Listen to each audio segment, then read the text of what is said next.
একসময় এক ঘরে 0 থেকে 9 এই 10টা সংখ্যা বসবাস করত। 9 সবার বড় বলে সবসময় একটু স্বেচ্ছাচারিতা করত। তার যখন যা মনে হতো তখন সে তাই করত।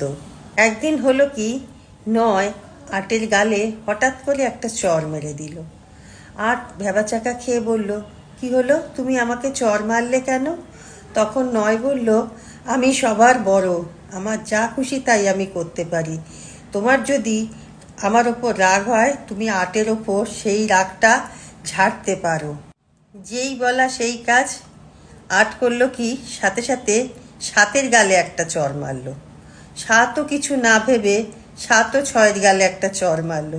এইভাবে তারা আস্তে আস্তে একে অপরের গালে চর মারতে লাগলো।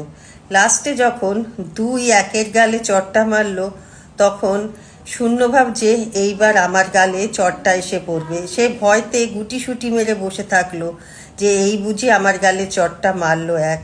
কিন্তু না, কিছুক্ষণ বাদে চোখ মেলে দেখলো না, 1 তার গালে চর মারলো না।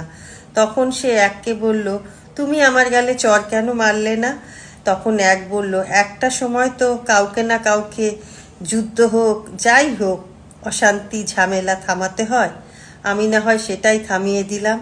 আর এই যে দেখো, আমি যে তোমার পাশে এসে বসেছি, আমরা এখন দুজনে 10 হয়ে গেছি এবং আমাদের শক্তি এখন সবার থেকে বেশি হয়ে। 1 তখন বলল, দেখো, আমরা যেহেতু 10 হয়ে গেছি, আমরা কিন্তু এখন 9-এর থেকেও বড়। তখন 0 বলল, তাহলে কি আমরা এখন 9-কে ধরে মারবো, ওর ওপর প্রতিশোধ নেব? তখন 1 বলল, না, ক্ষমা হচ্ছে পরম ধর্ম। যে যার কাজ করেছে, আমরা হচ্ছে তাদেরকে ক্ষমা করে দেবো। ক্ষমার ওপরে কোনো কাজ হয় না।